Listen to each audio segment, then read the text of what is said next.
ಹಾಂ, ಇದು ಆಗ್ತಿರೋದು ಕಷ್ಟ. ಯಾರು ಹೇಳ್ತಾರೋ ಮೇಡಮ್? ನೋಡಿ, ಒಂದು ದಿವಸ ಓಡಿಸೋದು ನಾವು ಆಟೋ ರಿಕ್ಷಾ 800 ರೂಪಾಯಿ ಅಂದರೆ 1000 ರೂಪಾಯಿ ಆಗುತ್ತೆ ಫಸ್ಟ್. ಯಾವುದು 40 ದಿವಸ ಮುಂಚೆ.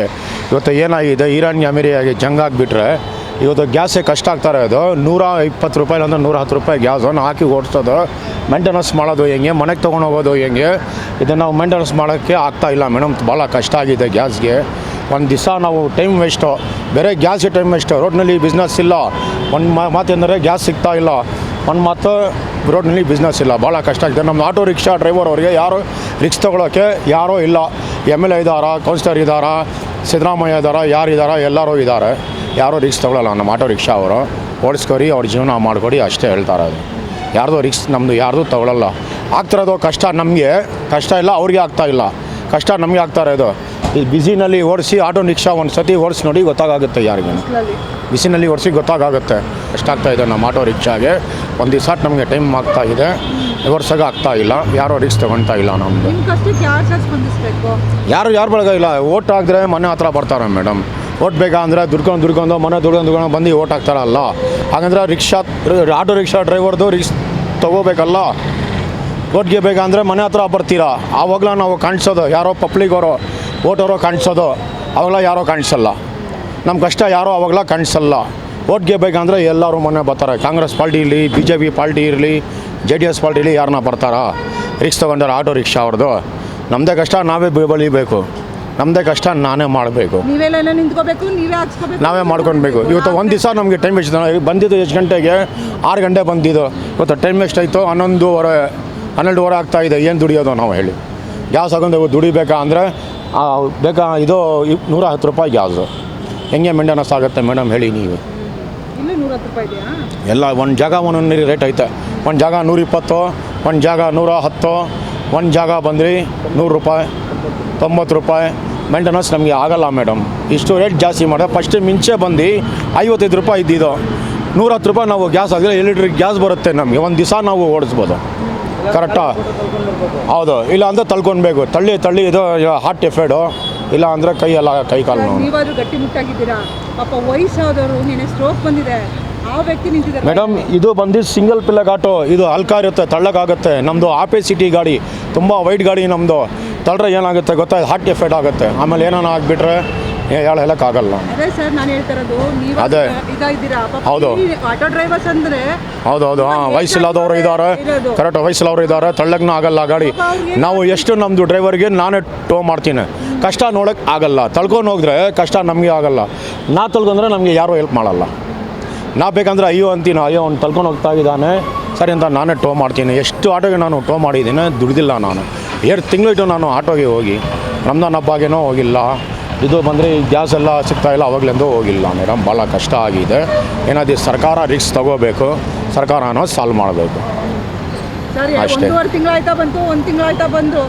40 ದಿವಸ ಆಯಿತು ಇದು ಗ್ಯಾಸ್ದು ಪ್ರಾಬ್ಲಮ್ ಬಂದು. ಸರ್ಕಾರ ಬಂದು ಎಷ್ಟು ವರ್ಷ ಆಯಿತು? ಅದೇ ಅವಾಗಲೇ ಇಸ್ಕೊಳ್ಬೇಕು. ಅವೇನಂದರೆ ಎಲ್ಲರೂ ರಿಕ್ಸ್ ತೊಗೊಳ್ತಾರೆ. ಜಗಳ ಆಗಿದ್ರೆ ರಿಕ್ಸ್ ತೊಗೊಳ್ತಾರೆ, ಗಲಾಟೆ ಆಗಿದ್ರೆ ರಿಕ್ಸ್ ತೊಗೊಳ್ತಾರೆ. ಈ ಥರ ಕಷ್ಟ ಆಗುತ್ತಲ್ಲ ಡ್ರೈವರ್, ಯಾರು ರಿಕ್ಸ್ ತೊಗೊಳ್ಳಲ್ಲ. ಅದೇ ಒಂದು ಆಟೋ ಅವ್ರದ್ದು 10 ಜನ ಜೀವನ ಮಾಡ್ತಾರೆ. ಹೆಂಗಸರು, ಮಕ್ಕಳು, ತಾಯಿ, ತಂದೆ 10 ಜನ ಜೀವನ ಮಾಡ್ತಾರೆ. ಇದು ಒಂದು ನಿಲ್ಲಿಸ್ಬಿಟ್ರೆ ಯಾರು ಊಟ ಹಾಕ್ತಾರೆ ಹೇಳಿ? ನಾವು ಒಂದು ದಿವಸ ಆಟೋ ಹೋಗಿಲ್ಲ ಅಂದರೆ ನಮಗೆ 3 ಮಕ್ಕಳು. ಒಂದು ದಿವಸ ಆಟೋ ಹೋಗಿಲ್ಲ ಅಂದರೆ ನಮ್ಮ ಮನೆಯಲ್ಲಿ 300 ಡೈಲಿ ಖರ್ಚು. ಗ್ಯಾಸ್ ಖರ್ಚು, ಮನೆ ಖರ್ಚು, ಎಲ್ಲ ಖರ್ಚು. ಡೈಲಿ 1000 ರೂಪಾಯಿ ಬೇಕು. ಅದನ್ನೂ ಸಿಗ್ತಾ ಇಲ್ಲ ಮೇಡಮ್. ಹೌದು, ಅದನ್ನೂ ಸಿಗ್ತಾ ಇಲ್ಲ. 500 ರೂಪಾಯಿ ತೊಗೊಂಡೋಗ್ರೂ ಸಾಕಾಗ್ತಾ ಇಲ್ಲ. ಹಾಲ್ಗೆ, ಮಟನ್ಗೆ, ಸಾರಿಗೆ, ಎಲ್ಲಗೆ ಏನೂ ಆಗ್ತಾಯಿಲ್ಲ. ತಿರ್ಗಾ ಸಾಲ ಮಾಡಬೇಕು, ತಿರ್ಗಾ ಸಾಲ ತೊಗೋಬೇಕು. ಇವತ್ತು ನೋಡಿ, ನಾವು ಬಂದಿರೋದು ಎಷ್ಟು ಗಂಟೆಗೆ? 6 ಗಂಟೆಲಂತೂ ಸುಡಿತಾ ಇದ್ದೀನಿ ಗ್ಯಾಸ್ಗೆ. ಯಾವ್ದು ಬಂಕ್ನಲ್ಲಿ ಗ್ಯಾಸ್ ಇಲ್ಲ. ಇದ್ರೇನೋ ತುಂಬ ಗಾಡಿ ಲೈನು, 500 ಗಾಡಿ ಇರುತ್ತೆ ಒಂದು ಬಂಕ್ನಲ್ಲಿ. ಎಷ್ಟು ಒಂದು ದಿವಸ ಟೈಮ್ ವೇಸ್ಟು. ಹೆಂಗೆ ಮೇಂಟೆನೆನ್ಸ್ ಆಗುತ್ತೆ ಮೇಡಮ್ ನೀವೇ ಹೇಳಿ? ಪಾಲಿಟಿಕ್ಸ್ ಅವರು ರಾತ್ರಿ ಬಾಳಿದ್ರೆ ರಾತ್ರಿ ಯಾರು ಬರ್ತಾರೆ? ರಾತ್ರಿ ಬರೋಕ್ಕೆ ಭಯ ಆಗ್ತಾರೆ ಎಲ್ಲರೂ. ಇದು ಏನಂದರೆ ಓಲಾ ಊಬರ್ ಬೇರೆ ಬಿಟ್ಟಿದ್ದಾರೆ, 2 ವೀಲರ್ ಬೇರೆ ಬಿಟ್ಟಿದ್ದಾರೆ. 2 ವೀಲರ್ನಲ್ಲಿ ನಮಗೆ ತುಂಬ ಶಾರ್ಟೇಜ್ ಆಗ್ತಾ ಇದೆ. ಅವಾಗಲ 2 ವೀಲರ್ ಇದ್ದಿಲ್ಲ, ಅವಾಗಲ ನಮಗೆ ಕರೆಕ್ಟಾಗಿ ಇದ್ದಿದ್ದು. ಇವತ್ತು 2 ವೀಲರ್ ಬಿಟ್ಟಿದ್ದಾರೆ ಓಲಾ ಊಬರ್ ಅವರು. ಅದು ನಮಗೆ ಶಾರ್ಟೇಜ್ ಆಗ್ತಾಯಿದೆ. ನಮ್ಮ ಮುಂದೆ ಬಂದು ಆಟೋನಲ್ಲಿ ನಿಲ್ಸಿರೋನು 2 ವೀಲರ್ನಲ್ಲಿ ಅಟೆಂಡ್ ಮಾಡಿ ಹೋಗ್ತಾ ಇದ್ದಾರೆ. ಅದು ಯಾರೋ ರಿಕ್ಸ್ ತೊಗೊಳ್ಳಲ್ವಲ್ಲ? ಯಾರು ರಿಕ್ಸ್ ತೊಗೋಬೇಕು? ಮಿನಿಸ್ಟರ್ ರಿಕ್ಸ್ ತೊಗೋಬೇಕು, CM ರಿಕ್ಸ್ ತೊಗೋಬೇಕು. ಆಟೋ ದುಡಿತಾ ಇರೋದು ಅಷ್ಟೇ. ಟೂ ವೀಲರ್ ಯಾಕೆ ಬಿಟ್ಟಿದ್ದೀರಾ? ಅದು ಏನೋ ಯಾರೋ ರಿಕ್ಸ್ ಆಗ್ತಾ ಇಲ್ಲ. ಅವ್ರಿಗೆ ನೀವೆಲ್ಲ ಮನುಷ್ಯರ ಥರ ಕಾಣಿಸ್ತಿಲ್ಲ ಅನ್ಸುತ್ತಲ್ವಾ? ಯಾರು ಕಾಣಿಸಿಲ್ಲ? ಯಾರು ಕಾಣಿಸ್ ಮನುಷ್ಯರ ಥರ ಕಾಣಿಸ್ತಿಲ್ಲ ನೀವು. ಪಾಪ ನಿಮ್ಮ ಕಷ್ಟಗಳು ಅವ್ರಿಗೆ ನೋಡ್ತಿಲ್ಲ. ಯಾರಿಗೆ ಹೇಳಬೇಕು ಮೇಡಮ್? ಯಾರಿಗೆ ಹೇಳಬೇಕು ಕಷ್ಟ? ಯಾರಿಗೆ ಹೇಳಬೇಕು? ಸಿದ್ದರಾಮಯ್ಯಗೆ ಹೇಳಬೇಕಾ, ಇಲ್ಲ DK ಶಿವಕುಮಾರ್ಗೆ ಹೇಳಬೇಕಾ? ಮೇಲೆ ದೇವ್ರಿಗೆ ಹೇಳ್ಬೇಕು. ಅವ್ರಿಗೆ ಹೇಳಬೇಕು. ಅವ್ರ ಡ್ರೈವರು ಇಲ್ಲ, ಮೇಲೆ ಇರೋದು ಅವ್ರಿಗೇನೋ ಹೇಳಬೇಕು. ರಿಕ್ಸ್ ತೊಗೊಳೋದು ಅವರಲ್ಲ. ಯಾರು ಹೇಳ್ತಾರೆ ಹೇಳಿ ನೀವು? ಇದು ಮಾತೇನೋ ತಪ್ಪಿದರೆ ನೀವೇ ಹೇಳಿ ಮೇಡಮ್. ಆಟೋ ರಿಕ್ಷಾ ಡ್ರೈವರ್ದು ರಿಕ್ಸ್ ತಗೊಳ್ಳೇಬೇಕು. ಓಟ್ಗೆ ಬೇಕಂದರೆ ರಿಕ್ಸ್ ತೊಗೊಳ್ತಾರೆ. ಆಟೋ ರಿಕ್ಷಾದವ್ರು ರಿಕ್ಸ್ ತೊಗೊಳಲ್ಲ ಯಾರು? ಈ ಸಮಸ್ಯೆ ಎಲೆಕ್ಷನ್ ಟೈಮಲ್ಲಿ ಬರಬೇಕಾಯ್ತು. ಎಲೆಕ್ಷನ್ಸಲ್ಲಿ ಬರಬೇಕು. ಈ ಎಲೆಕ್ಷನ್ನಲ್ಲಿ ಈ ಸಮಸ್ಯೆ ಆಗಿರೋದು ನೀವು ಹೇಳ್ತಾ ಇರೋದು ಮಾತಿಗೆ ಆವಾಗಲೇ ಬರಬೇಕು. ಕರೆಕ್ಟಲ್ಲ ನೀವು ಹೇಳಿರೋದು? ನಾವೇ ಹೇಳಿರೋದು. ಈ ಸಮಸ್ಯೆ ಯಾರೋ ರಿಕ್ಸ್ ತಗೊಳ್ಳಲ್ಲ. ಏನಂದರೆ ಭಾಳ ಕಷ್ಟ ಆಗ್ತಾಯಿದೆ. ಇವತ್ತು ನಾವು ನೋಡಿ, ಇವತ್ತು ಮನೆಯಲ್ಲಿ ನಾ ಕಾಸು ತೊಗೊಂಡು ಹೋಗಿಲ್ಲ ಅಂದರೆ ಮಕ್ಕಳು ಏನು ಹೇಳ್ತಾರೆ, ಅಪ್ಪ ಈ ಬೆಳಗ್ಗೆ ಹೋಗಿದ್ದು ನೀವು ಏನು ತೊಗೊಂಡು ಬಂದರು ಅಂದರೆ ನಾ ಜವಾಬು ಏನು ಕೊಡಬೇಕು? ಮಕ್ಕಳಿಗೆ ಹಾಲು, ಮಕ್ಕಳಿಗೆ ಎಲ್ಲ ಡೈಲಿ ಒಂದು ದಿವಸಗೆ 500 ರೂಪಾಯಿ ಖರ್ಚು. ಯಾರು ಕೊಡ್ತಾರೆ ಮೇಡಮ್? ಸರ್ಕಾರ ಕೊಡ್ತಾರಾ? ನಾ ಆಟೋ ಓಡಿಸಲ್ಲ ಕೊಡೋದು. ಒಂದು ಪಬ್ಲಿಕ್ಗೆ ಏನು ಸೇಫ್ಟಿ ಅಂದರೆ ಇದೇ ಸೇಫ್ಟಿ. ಕುತ್ಕೊಂಡು ಮನೆ ಹತ್ರ ಹೋಗಿ ಬಿಟ್ಟರೆ ಖುಷಿಯಾಗಿ ಬಿಡ್ತಾರೆ. 10 ರೂಪಾಯಿ ಜಾಸ್ತಿ ಕೊಡಿ ಅಂತ ಯಾರೂ ಕೊಡಲ್ಲ. ಅವ್ರು 20 ರೂಪಾಯಿ ಜಾಸ್ತಿ ಕೇಳಿದೆ, ಮೇಡಮ್ 20 ರೂಪಾಯಿ ಜಾಸ್ತಿ ಕೊಡಿ ಮೇಡಮ್, ಗ್ಯಾಸ್ ರೇಟ್ ಜಾಸ್ತಿ ಆಗಿದೆ ಅಂತ ಯಾಕೆ ಏನಕ್ಕೆ ಅಂತಾರೆ ಪಬ್ಲಿಕ್ ಅವರು. ಇಲ್ಲ ಮೇಡಮ್ ಗ್ಯಾಸ್ ಜಾಸ್ತಿ ಆಗುತ್ತೆ, ನೀವು ಬೇರೆ ಟೈಮ್ನಲ್ಲಿ ಸಾಲ್ವ್ ಆಗಿಬಿಟ್ರೆ ಕೊಡಿ ಅಂದರೆ ನಮಗೇನೋ ರೋಪ್ ಆಗ್ತಾಯಿದ್ದಾರೆ. ಮಾತಾಡೋಕ್ಕೆ ಏನು ಚಾನ್ಸಸ್ ಸಿಕ್ಕಲ್ಲ. ಓಕೆ ಸರ್, ಬೇಗ ಸಮಸ್ಯೆ ಪರಿಹಾರ ಆಗಲಿ. ಬೇಗ ಸಮಸ್ಯೆ ಆಗಲಿ ಮೇಡಮ್. ನಮ್ಮದು ಏನು ಸಮಸ್ಯೆ ಏನಾಗಬೇಕು ಅಂದರೆ ಗ್ಯಾಸ್ ಸಿಕ್ಕರೆ ನಮಗೆ ಸಾಕು. ಪೆಟ್ರೋಲ್ನಲ್ಲಿ ಯಾಕೆ ನಾವು ಓಡಿಸಿದ್ರೆ ಪೆಟ್ರೋಲ್ನಲ್ಲಿ ಮೇಂಟೆನೆನ್ಸ್ ಆಗಲ್ಲ ಮೇಡಮ್. ಮೈಲೇಜ್ ಬರೋದು ಎಷ್ಟು ಗಾಡಿ ಗೊತ್ತಾ? ಗ್ಯಾಸ್ನಲ್ಲಿ 25 ಬರುತ್ತೆ, ಪೆಟ್ರೋಲ್ನಲ್ಲಿ ಅಷ್ಟು ಬರಲ್ಲ ಮೇಡಮ್. ಓಡಿಸೋಕ್ಕಾಗಲ್ಲ, ಮೇಂಟೆನೆನ್ಸ್ ಮಾಡೋಕ್ಕೆ. ಯಾಕಂದರೆ ಗ್ಯಾಸ್ ರೇಟ್ ತುಂಬ ಜಾಸ್ತಿ ಮಾಡಿರೋದ್ರಿಂದ ಪ್ರತಿಯೊಂದು ನಮಗೆ ಎಲ್ಲದರಲ್ಲೂ ಜಾಸ್ತಿ ಆಗ್ತಾಯಿದೆ. ಪ್ರತಿಯೊಂದು ತೊಂದರೆನೂ ಆಗ್ತಿದೆ ಸಿಕ್ಕಾಪಟ್ಟೆ. ಫ್ಯಾಮಿಲಿಲಂತೂ ಸಿಕ್ಕಾಪಟ್ಟೆ ಪ್ರಾಬ್ಲಮ್ ಆಗ್ತಿದೆ. ಇಲ್ಲಿ ನಾವು ಈಗ ಮಕ್ಳುಗಳು ಸ್ಕೂಲ್ ಫೀಸ್ ಬೇರೆ ಇದೆ, ಎಲ್ಲ ನಾವು ಇದನ್ನೇ ನಂಬ್ಕೊಂಡು ಜೀವನ ಮಾಡೋರು. ಈಗ ಗ್ಯಾಸ್ ಬೇರೆ ಕೆಲವೊಂದು ಕಡೆ 120 ರೂಪೀಸ್ ಮಾಡ್ತಾರೆ, ಕೆಲವೊಬ್ರು 100 ರೂಪೀಸ್ ಮಾಡ್ತಾರೆ, ಕೆಲವೊಂದು ಕಡೆವರೆಗೆ ಗ್ಯಾಸೇ ಇಲ್ಲ ಅಂತಾರೆ. ನಾವು ಜೀವನ ಇದರಲ್ಲೇ ನಡೆಯೋದು ನಮ್ಮದು. ಅದರಿಂದ ತುಂಬ ಕಷ್ಟ ಆಗ್ತಿದೆ. ಸ್ಟೇಟವರು ಸೆಂಟ್ರಲು ದಯವಿಟ್ಟು ತಮಗೆ ಸ್ವಲ್ಪ ಪ್ರೈಸ್ ಕಮ್ಮಿ ಮಾಡಿ ಅನುಕೂಲ ಮಾಡಿಕೊಡ್ಬೇಕು ಅನ್ನೋದನ್ನೇ ಕೇಳ್ಕೊತೀನಿ ಮೇಡಮ್. ಇನ್ನಾಗಲೂ ಎಷ್ಟು ಅವರ್ ನಿಂತ್ಕೋತೀರಾ ಸರ್ ಗ್ಯಾಸ್ಗಂತ ಒಂದು 2 to 3 hours ನಿಂತ್ಕೊತೀವಿ ಮೇಡಮ್. ಪರಿಸ್ಥಿತಿ ತುಂಬ ಕಷ್ಟ. ಸುಮಾರು ಒಂದು 40 ದಿನದಿಂದ ಇದೆ ಪರಿಸ್ಥಿತಿ. ನಿಮಗೆ ತುಂಬ ಕಷ್ಟ ಆಗಿದೆ ಮೇಡಮ್. ಒಂದು ಗ್ಯಾಸ್ ಪ್ರಾಬ್ಲಮ್ ಬರೋಕ್ಕಿಂತ ಮುಂಚೆ ಎಷ್ಟು ದುಡಿತಿದ್ವಿ? ಹೆಚ್ಚು ಕಮ್ಮಿ ಒಂದು 1000 ರೂಪೀಸ್ ಹತ್ತಿರ ಹೋಗ್ತಿದ್ದು. ಈಗಂತೂ ನಮಗೆ 600 ರೂಪೀಸ್ ನೋಡೋದೇ ಕಷ್ಟ ಆಗಿಬಿಟ್ಟಿದೆ. ನಮಗೆಲ್ಲಿ ಗ್ಯಾಸ್ಗೆ ಜಾಸ್ತಿ ಆಗಿಬಿಡುತ್ತೆ. ನಾವು ದುಡಿಯೋದೆಲ್ಲ ಬರೀ ಗ್ಯಾಸ್ಗೆ ಇಕ್ಬೇಕು. ಅದೇನು ಸಿಕ್ಕಾಪಟ್ಟೆ ಪ್ರಾಬ್ಲಮ್ ಆಗ್ತಿದೆ. ನಮ್ಮ ಸ್ಟೇಟವರು ಸೆಂಟ್ರವರು ದಯವಿಟ್ಟು ಪ್ರೈಸ್ ಕಮ್ಮಿ ಮಾಡಿಸ್ಬೇಕು. ತುಂಬ ಜಾಸ್ತಿನೂ ಆಗಿದೆ ಜೀವನ ತುಂಬ. ಸರ್, ಕೆಲವೊಬ್ರು ಏನು ಮಾಡ್ತಾರೆ ಗೊತ್ತಾ, ಆಟೋ ಡ್ರೈವರ್ಸು ಬ್ಲಾಕಲ್ಲಿ ಮಾಡ್ತಾ ಇದ್ದಾರಲ್ಲ, 120, 130 ಲೈನಲ್ಲಿ ನಿಂತ್ಕೊಳ್ಳೋಕ್ಕಾಗಲ್ಲ ಅಂದ್ಬಿಟ್ಟು ಅಲ್ಲೋಗಿ ಹಾಕ್ಸ್ಕೊಳ್ತಾ ಇದ್ದಾರೆ. ಇದಕ್ಕೇನು ಹೇಳ್ತೀರಾ?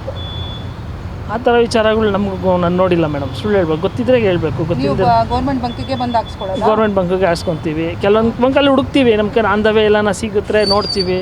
ಇಲ್ಲಾಂದರೆ ಇದು ಗೇಜ್ ನೋಡಿಕೊಂಡು ಓಡಿಸ್ತೀವಿ. ಕಿಲೋಮೀಟ್ರ್ ಡಿಸ್ಟೆನ್ಸ್ ಮೇಂಟೈನ್ ಮಾಡ್ತಾಯಿದ್ದೀವಿ. ಅಂದರೆ ನಂಗೆ ಅರ್ಥ ಆಗಲಿಲ್ಲ. ಅಂದರೆ ಇವಾಗ ಎಷ್ಟು ಕಡಿಮೆ ನನ್ನ ಹತ್ರ 5 ಲೀಟ್ರ್ ಗ್ಯಾಸ್ ಇದೆ. 5 ಲೀಟ್ರ್ ಗ್ಯಾಸಿಂದ ನಾನು ಎಷ್ಟು ದೂರ ಆಗ್ಬೋದು? ಸಿಟಿ ಒಳಗಡೆ ಅಂಡರು ಒಂದು 10 to 15 ಕಿಲೋಮೀಟರ್ಸ್ ಅಂಡರಲ್ಲೇ ಇರ್ಬೋದು. ನಾನು ಹತ್ರ ನಿಯರ್ ಬೈ ಗ್ಯಾಸ್ ಬಂಕ್ಗಳೆಲ್ಲ ಇದ್ದರೆ ಹೋಗಿ ನೋಡ್ಕೊಬೇಕು. ಗ್ಯಾಸ್ ಎಷ್ಟಿದೆ ನಿಮ್ಮ ಆಟೋದಲ್ಲಿ ನೋಡಿಕೊಂಡು ನೀವು ಅಲ್ಲಲ್ಲೇ ಇದಾಗ್ತೀರಾ? ಹೌದು ಮೇಡಮ್, ಬಂಕ್ಗಳ ಹತ್ರ ನಿಂತ್ಕೊತೀವಿ ಮೇಡಮ್. ಇದೇ ಥರ ಆದರೆ ಹೆಂಗೆ ಸರ್ ಜೀವನ ತುಂಬ ಕಷ್ಟ ಆಗುತ್ತೆ ಮೇಡಮ್. ನಾವೆಲ್ಲ ರೋಡಿಗೆ ನಿಂತ್ಕೊಂಡು ಅದೇ ಸ್ಟ್ರೈಕ್ ಮಾಡಬೇಕಷ್ಟೇ. ಸ್ಟ್ರೈಕ್ ಮಾಡಿದ್ರೆ ಸಾಲ್ವ್ ಆಗುತ್ತಾ ಪ್ರಾಬ್ಲಮ್ಮು?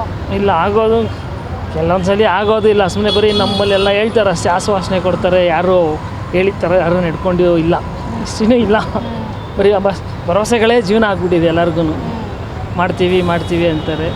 ಅಷ್ಟು ಕಮ್ಮಿ ಪ್ರೈಸ್ ತುಂಬ ಜಾಸ್ತಿ ಇರೋದ್ರಿಂದ ನಮಗೆಲ್ಲ ತೊಂದರೆ ಆಗ್ತಿದೆ ಸರ್. ಈಗ ನಿಮಗೆ ಆಟೋ ಡ್ರೈವರ್ಗಳಾಗಿರ್ಬೋದು, ನಾರ್ಮಲ್ ಮನುಷ್ಯ ಆಗಿರ್ಬೋದು, ಬಟ್ ಬೇರೆಯವ್ರಿಗೆ ಎಲ್ಲರಿಗೂ ಬಂದರೆ ಬೇಗ ಸ್ಪಂದಿಸ್ತಾರೆ. ಈಗ ಮೆಟ್ರೋ ರೈಟ್ ಜಾಸ್ತಿ ಆಯಿತು ನೋಡಿ, ಅವಾಗ ಎಲ್ಲರೂ ಕೈ ಜೋಡಿಸಿ ಜಾಸ್ತಿ ಆಯಿತು, ಏನಕ್ಕೆ ಜಾಸ್ತಿ ಮಾಡಿದ್ರಿ ಅಂತ ಯಾರು ದೊಡ್ಡ ಸಂಘಟನೆಗಳೆಲ್ಲ ಸೇರ್ಕೊಬೇಕು ಮೇಡಮ್. ನಮ್ಮ ಜೊತೆಗೆ ಬರ್ಬೇಕು. ಕೆಲವ್ರು ಏನು ಗೊತ್ತಾ, ಆಟೋ ಡ್ರೈವರ್ ಅಂದರೆ ತುಂಬ ಲೋ ಲೆವೆಲಲ್ಲಿ ನೋಡಿ ಯೋಚನೆ ಮಾಡ್ತಾರೆ. ಆಟೋ ಡ್ರೈವರ ಬಿಟ್ಟರೆ ಬೇಡ ಹೋಗೋದು ಅಂತ ಯೋಚನೆ ಮಾಡೋರು ಇದ್ದಾರೆ. ಕೆಲವೊಂದು 1-2-3 ಸಂಘಟನೆ ಬರ್ಬೋದು ಅಷ್ಟೇ. ಅದು ಬಂದರೆ ಎಲ್ಲ ಸಂಘಟನೆಯರು ಚಾಲಕರ ಸಂಘಟನೆ ಇದೆಯಲ್ಲ, ಅದು ಬರುತ್ತೆ ಫಸ್ಟು. ಫಸ್ಟ್ ಅವ್ರು ಕೆಲವೊಬ್ರು ಬರ್ತಾರೆ ಅಷ್ಟೇ ಮೇಡಮ್. ಇನ್ನು ಕೆಲವೊಬ್ರೆಲ್ಲ ಬ್ಯುಸಿ ಇದ್ದೀವಿ, ಅಲ್ಲಿದ್ದೀವಿ ಇಲ್ಲಿದ್ದೀವಿ ಅಂತ ಬರೀ ಕತೆ ಹೇಳ್ತಾರೆ ಅಷ್ಟೇ. ಅಲ್ಲ ಸರ್, ಮಿಕ್ಕಿ ಟೈಮಲ್ಲಿ ಅಷ್ಟೊಂದು ಅರ್ಚಾಡ್ತಾರೆ, ಇವಾಗ ಯಾಕೆ ನಿಮಗೆ ಕೈ ಜೋಡಿಸ್ತಿಲ್ಲ ಅವರು?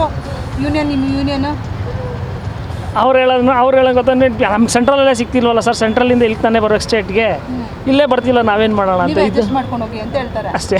ಅವ್ರು ಅದನ್ನೇ ಹೇಳ್ತಾರೆ ಅಷ್ಟೇ, ಅದು ಬಿಟ್ಟರೆ ಬೇರೆ ಏನು ಆನ್ಸರ್ ಇಲ್ಲ. ಏನು ಸರ್ ಹೀಗೆ ಆದ್ರೆ ಮುಂದಿನ ಜೀವನ ತುಂಬ ಕಷ್ಟ ಆಗುತ್ತೆ ಮೇಡಮ್ ಪರಿಸ್ಥಿತಿ. ಈಗ ಮಕ್ಕಳು ಏನೋ ಒಂದು ಕೇಳ್ತಾರೆ, ಪಾಪ ಈಗ ನೀವು ಕೆಲಸದಿಂದ ಬರೋದನ್ನೇ ಕಾಯ್ತಾ ಇರ್ತಾರೆ, ಪಾಪ ಏನಾದ್ರು ತಂದ ಅಂತ ಕೇಳ್ತಾರೆ, ಆವಾಗ ನೀವು ಯಾವ ಥರ ರೆಸ್ಪಾನ್ಸ್ ಇರುತ್ತೆ? ತೊಗೊಂಡು ಹೋಗ್ತೀರಾ ಹೋಗಿ? ಇಲ್ಲ ಮೇಡಮ್, ಕೆಲವೊಂದ್ಸಲ ಹೇಳ್ತೀನಿ ಈ ಥರ ಪ್ರಾಬ್ಲಮ್ ಆಯ್ತಪ್ಪ ಗಾಡಿ ಕೆಲವೊಂದ್ಸಲಿ ಗಾಡಿ ರಿಪೇರಿಗಳಾದಾಗ ನಾವು ಅಲ್ಲೇ ಖರ್ಚು ಮಾಡ್ಬಿಡ್ತೀವಿ, ಗ್ಯಾರೇಜ್ಗೆ ಖರ್ಚು ಮಾಡಿಬಿಟ್ಟಿರ್ತೀವಿ, ಮನೆಗೆ ತೊಗೊಂಡೋಗೋದಿಲ್ಲ. ಇವತ್ತು ನೋಡಿ, ಇವತ್ತು ನನ್ನ ಮಗನಿಗೆ ಇವತ್ತು ಫೀಸ್ ಇದ್ರದ್ದು ಬುಕ್ಸ್ದು ಕಟ್ಟಬೇಕಿತ್ತು, ಬರೀ 1,000 ಹಂಚೋದಕ್ಕೆ ಎಕ್ಸ್ಟ್ರಾ 1,000 ಹಂಚೋದಕ್ಕೆ ತುಂಬ ಕಷ್ಟ ಆಗೋಯ್ತು ನನಗೆ. ಏನು ಮಾಡ್ಕೊಂಡ್ರಿ? ಈಗ ನನ್ನ ಫ್ರೆಂಡ್ಸ್ನ ಎಲ್ಲ ಕೇಳಿದೆ, ಮಾಮೂಲಿ ಎಲ್ಲರ ಹತ್ರನೂ 200 ರೂಪಾಯಿ ಒಂದು 5 ಜನ ಹತ್ರ ಹಾಕ್ಸ್ಕೊಂಡು ಪೇ ಮಾಡ್ಬಿಟ್ಟು ಬಂದೆ.